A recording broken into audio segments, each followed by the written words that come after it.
Assalamualaikum Ibu. Waalaikumsalam warahmatullahi wabarakatuh, Ibu Wina. Bagaimana kabar Ibu? Alhamdulillah baik, alhamdulillah sehat. Ibu Wina guru penggerak yang luar biasa. Semangat ya. Terima kasih Ibu. Ini Semangat. semuanya dari bimbingan Ibu semua. Berkat Allah Subhanahu wa Berkat taala. Allah Subhanahu wa Ta'ala. Di antaranya ada doa dari Ibu juga. Iya, amin. Pasti doa selalu untuk semua. Iya. Makasih Ibu. Ibu maaf mau mengganggu waktu Ibu. Iya, nggak apa-apa. Bisa Bu ada tugas yang Alhamdulillah kebetulan sekarang sudah selesai tugas-tugasnya. Barangkali ada apa?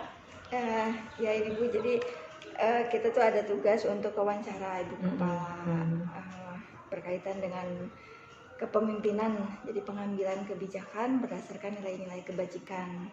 Oh iya. Dimulai aja ya Bu ya. Iya, boleh. Selama ini bagaimana Ibu bisa mengidentifikasi antara kasus-kasus yang dilema etika dengan yang bujukan moral? Dilema etika dan bujukan moral. Wah, ini kasus-kasus yang memang dalam mengidentifikasinya itu harus benar-benar betul ya. Itu sangat penting karena masalah dilema etika dan bujukan moral itu hal yang kadang membingungkan karena kita harus memilih dua masalah ya, di mana kedua masalah itu sama-sama benar menurut moral ya, secara moral sama-sama benar, tapi justru bertentangan kedua masalah itu. Nah, mungkin itu yang dinamakan dilema etika.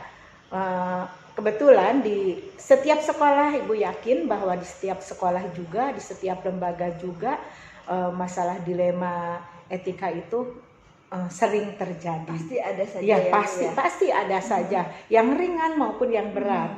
Kemudian untuk bujukan moral, nah sama halnya dengan dilema etika, hanya kalau bujukan moral itu penyelesaiannya kadang dianggap lebih mudah gitu ya, karena itu menyangkut benar dan salah. Kalau benar dan salah kita bisa memilih tentu yang lebih kita perhatikan dalam membuat keputusan adalah yang benar dulu. Nah, itu mengidentifikasinya tentu kita harus kalau ibu yang dilakukan ibu itu kadang ditemukan ketika ibu mengadakan observasi langsung atau menurut informasi-informasi dari orang-orang yang memang berkaitan, misalkan ada dilema etika yang terjadi pada siswa ya. Nah, itu karena di sekolah ini memang punya aturan bahwa kalau misalkan ada satu masalah itu kita melibatkan banyak orang. Jadi memperoleh informasi-informasi itu tidak hanya satu pihak, tapi dari berbagai orang, dari berbagai unsur yang memang berkaitan, misalkan dari wali kelas, mungkin dari para siswa itu sendiri, dari guru BK, dari wakil kepala sekolah. Yang biasa datang ke ibu itu adalah wakil kepala sekolah yang terakhir. Nah, itu mungkin mengidentifikasinya.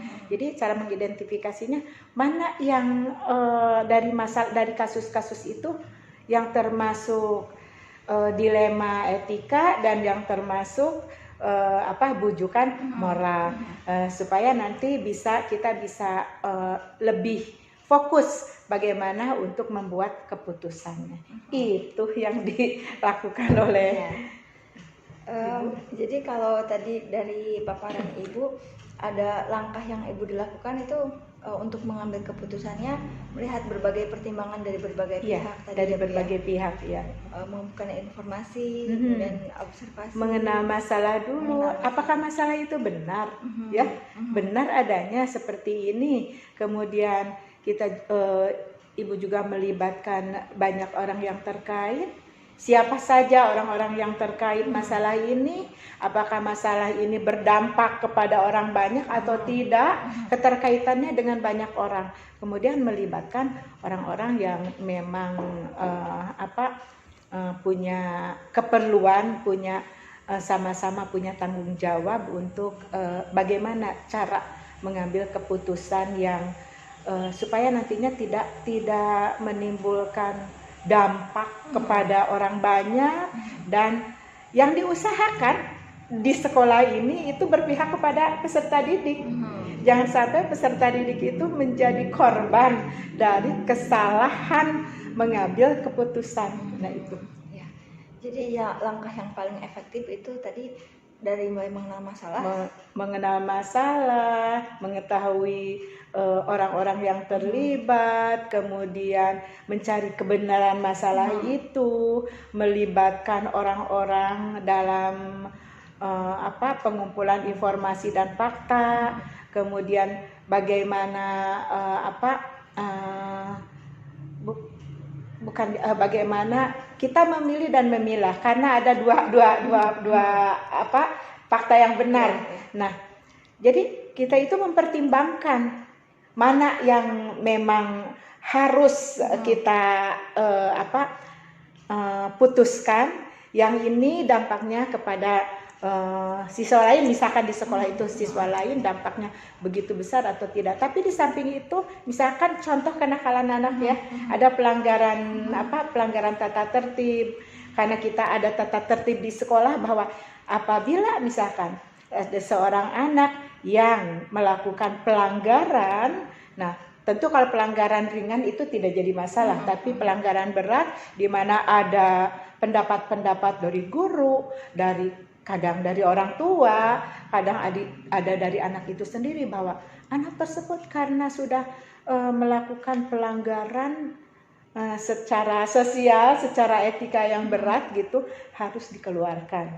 Nah, di sini kalau kita bekerja sama kan dengan melibatkan berbagai unsur, banyak ide-ide, banyak pendapat-pendapat, banyak sudut pandang, harus bagaimana. Sementara kita itu harus menyelamatkan anak, karena di SMP ini kan SD, SMP wajib belajar 9 tahun. Apalagi kalau anak itu melakukan hal-hal pelanggaran yang berat itu, kejadiannya di kelas 9, yang sebentar lagi kadang-kadang ada anak yang menjelang ujian, 1 bulan lagi mau menamatkan sekolah, ya. Nah itu, dari satu sisi memang itu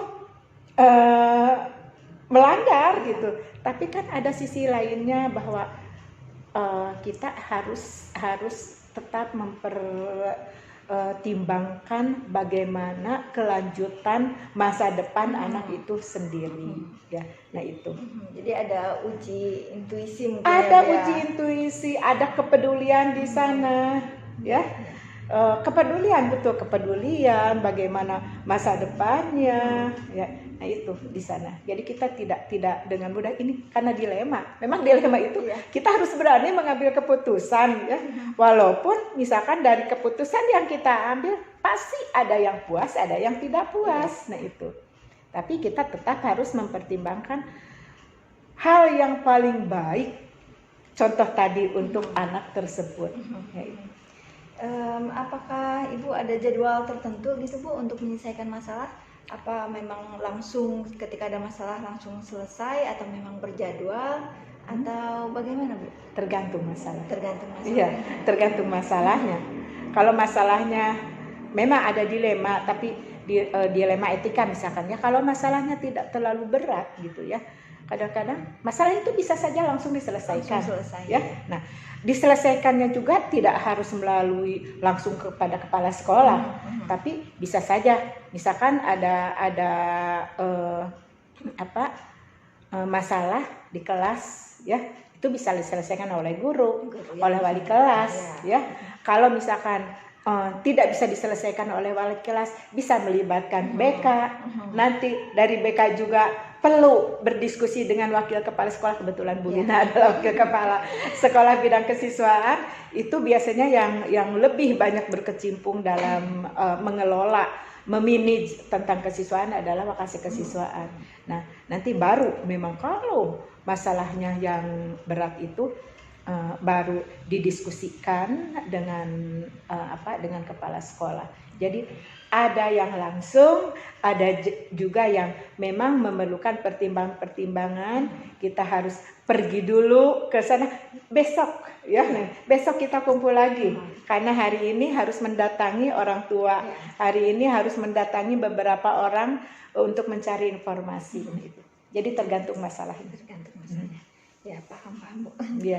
Jadi kalau yang kita bisa petik Ibu dari poin penting dari pengambilan keputusan dilema etika itu yang paling digarisbawahi prinsip pengambilan keputusan dilema ini. Prinsip pengambilan keputusan itu tergantung ya. Ada individu.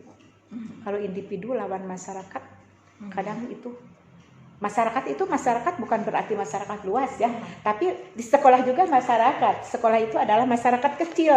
Nah, yang melakukan misalkan individu lawan masyarakat, kita bingung. Kita mau menyelamatkan individu itu sendiri atau kelompok masyarakat kecil yang ada di sekolah ya. Nah, kemudian ada juga tentang kebenaran dengan loyalitas. Nah, yang paling banyak itu kepedulian, ya. Nah, kepedulian dengan kepedulian kami terhadap orang itu, karena pada dasarnya begini ya, Bu Ina, setiap manusia itu ada masalah, ya. Apalagi anak-anak yang masa transisi, tentu belum begitu kadang ada anak yang menerima informasi itu langsung diterima, ada juga difilter dulu ya. Nah, jadi anak-anak kita memberikan kesempatan bagi mereka, misalkan ada yang tidak taat kepada tata tertib, banyak ya, banyak karena berbeda anak-anak itu. Nah, tidak langsung menjudge bahwa anak ini, tapi diberi hukuman, maksudnya tidak langsung diberi hukuman yang berat, apalagi harus dikeluarkan dan sebagainya, tapi diberi kesempatan dulu untuk berubah. Nah, karena pada dasarnya manusia itu berubah, tidak berubah di sini, mungkin berubah di tempat yang lain. Nah itu, jadi prinsipnya memang ada kebersamaan, ada kebenaran, ada kepedulian. Kebenaran dengan kepedulian itu sangat di satu sisi kita bahwa ini benar gitu ya, bahwa ini salah, ya. Tapi kedua-duanya benar. Kalau kita ngambil langkah mana yang paling benar untuk menyelamatkan semua, bukan hanya satu orang siswa, tapi semua siswa kalau di sekolah. Begitupun dengan guru, ada saja mungkin guru ya yang dilema sosialnya yang terjadinya kasus di guru. Sama, kita juga harus memperhatikan bagaimana menyelamatkan satu individu, juga menyelamatkan sebagian besar guru atau semua orang guru. Nah itu mungkin prinsipnya. Jadi dicari yang eksesnya paling kecil ya, yang paling kecil. Nah itu, yang paling kecil. Tapi tidak terlalu dampaknya atau eksesnya yang paling kecil gitu. Iya, Ibu luar biasa ini, terima kasih sekali, bekal buat saya. Ibu Wina udah luar biasa. Ini ilmunya Ibu doakan. Tapi yang utama itu di sini, karena walaupun sebagai kepala sekolah Ibu ya, bukan berarti Ibu adalah decision maker, pembuat keputusan. Segala keputusan harus ada di kepala sekolah. Ibu memerlukan orang-orang yang memang mensupport kinerja Ibu di sini sebagai manajer ya, sebagai manajer. Jadi yang paling penting itu dalam memutuskan atau membuat keputusan itu kita harus melibatkan unsur-unsur yang memang berkaitan. Di antaranya Ibu memang sangat melibatkan wali kelas, melibatkan wakasek terutama ya, wakasek, guru BK di sini. Itu karena dengan adanya kolaborasi ya, dengan adanya kerjasama, insya Allah akan meminimalisir hal-hal yang tidak kita inginkan. Karena kita tidak bisa juga membiarkan masalah-masalah begitu saya biarkan. Nanti anak-anak jadi permisif.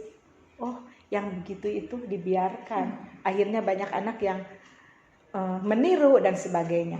Jadi tetap hal sekecil apapun untuk kebaikan warga sekolah itu tetap kita harus ada langkah-langkah penyelesaian masalahnya. Itu. Di antaranya kolaborasi yang jadi pondasi jadi pondasi ya. Orang tua mungkin dengan komite ya, mungkin dengan lembaga-lembaga lain yang memang berkaitan.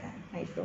Jadi kolaborasi, insya Allah dengan adanya kolaborasi akan meminimalisir keputusan yang dampaknya besar. Nah itu.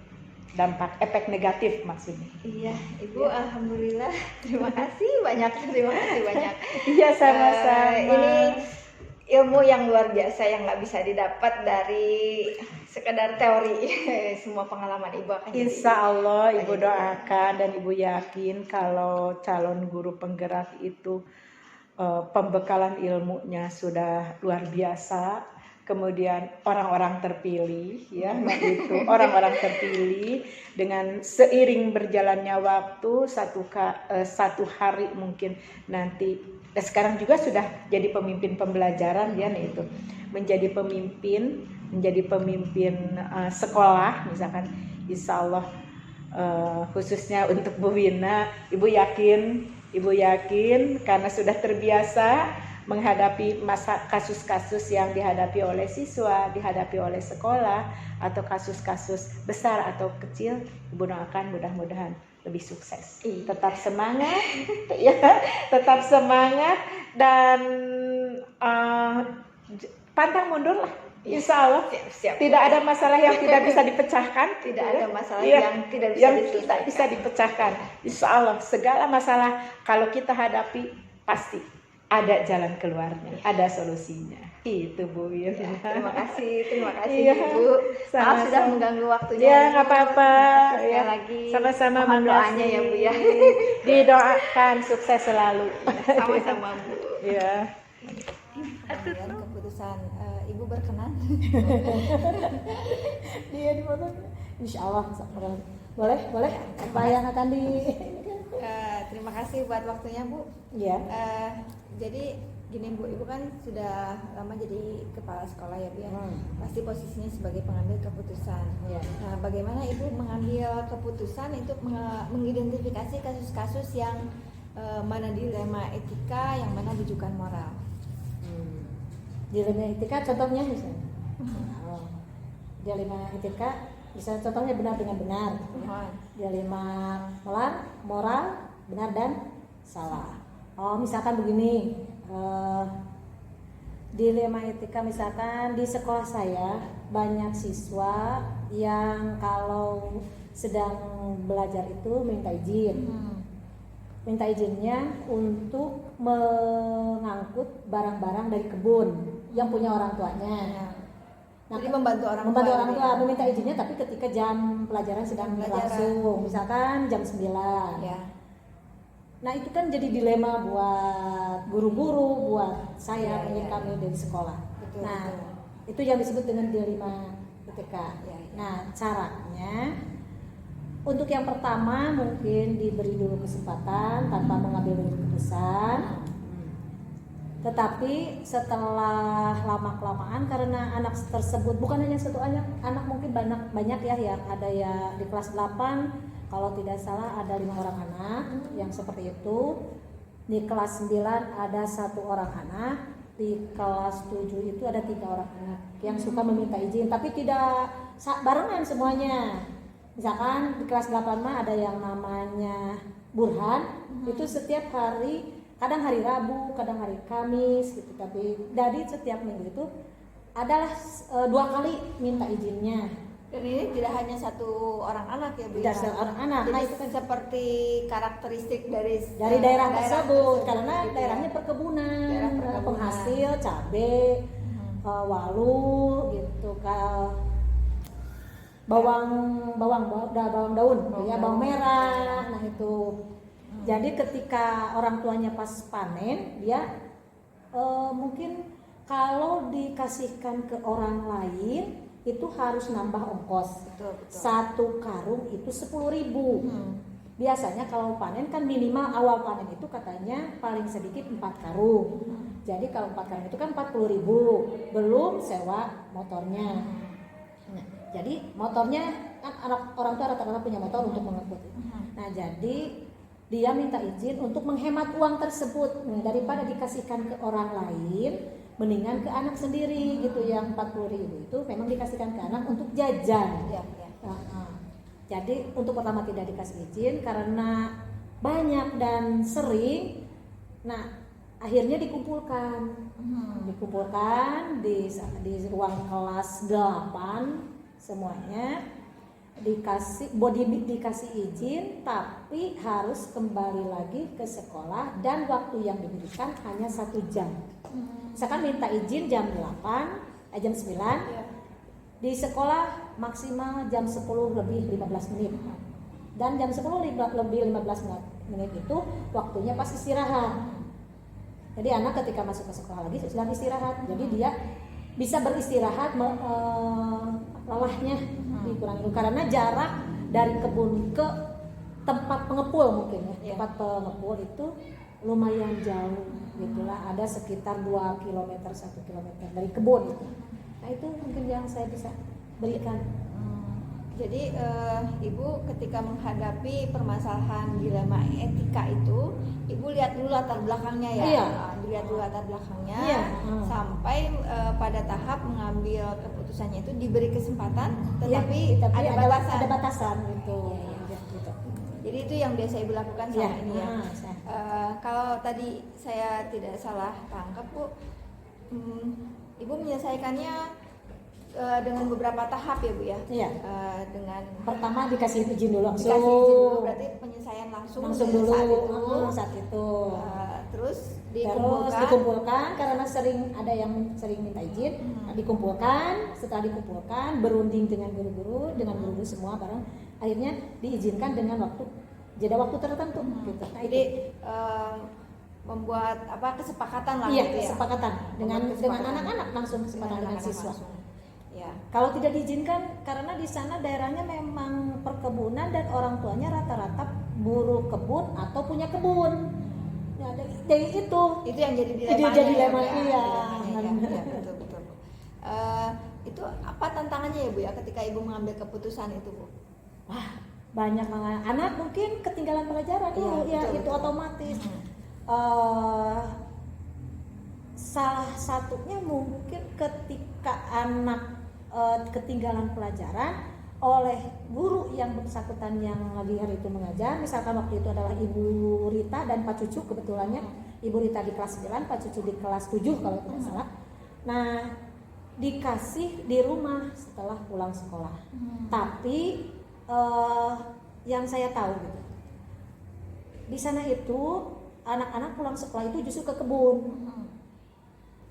Langsung ke kebun membantu orang tuanya. Lagi pulangnya dari kebun biasanya jam 4, pulang sekolah kan jam 2, langsung ke kebun, pulang dari rumah jam 4. Nah biasanya karena masyarakat di sana dan guru-gurunya juga di sana, biasanya Ibu Rita ataupun Pak Cucu ngasih tugasnya itu besok dikumpulkan lagi. Tugas yang dikasih waktunya besok gitu, tidak hari itu. Jadi kalau saya tangkap juga di sini ada beberapa faktor atau ada orang yang mempermudah Ibu dalam hal pengambilan keputusan. Ada, ya. Di antaranya satu komite. Itu otomatis saya sebelum mengambil keputusan dikumpulkan dengan anak-anak itu runding dulu dengan komite bagaimana situasi desa di sini, kampung di sini. Terus yang kedua guru-guru yang di sana, karena guru-guru di sana adalah orang sana. Terus yang ketiga adalah diantaranya alim ulama dan tokoh masyarakat. Gitu. Saya suka berunding ke alim ulama. Gitu. Ke ketua MUI terutama itu di sana ada. Ya, jadi pelajaran atau poin penting yang bisa kita petik, yang bisa Ibu petik dari pengalaman Ibu mengambil keputusan di dalam kasus dilema etika ini, pelajaran yang paling penting ya, anak-anak disiplin, harus disiplin waktu tepat. Kalau dikasih waktu 1 jam, ya harus 1 jam. Mandiri, memang mandiri, anak-anak mandiri, dia kerja. Ketiga mungkin gotong royong dengan orang tua, membantu masyarakat juga kadang itu yang sering. Terus apa itu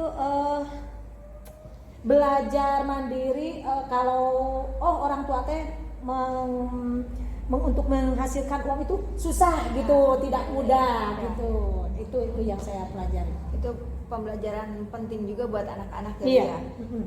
Dan yang bisa saya ambil sih dari pembicaraan kita hari ini, betapa perlunya kita mempertimbangkan segala hal ya, termasuk kolaboratif juga. Tadi Ibu luar biasa dengan komite gitu ya, dengan alim ulama atau masyarakat ya begitu. Ibu terima kasih atas waktunya. Ya, sama-sama. Ini sangat bermanfaat sekali buat saya. Terima kasih sekali lagi. Assalamualaikum. Waalaikumsalam.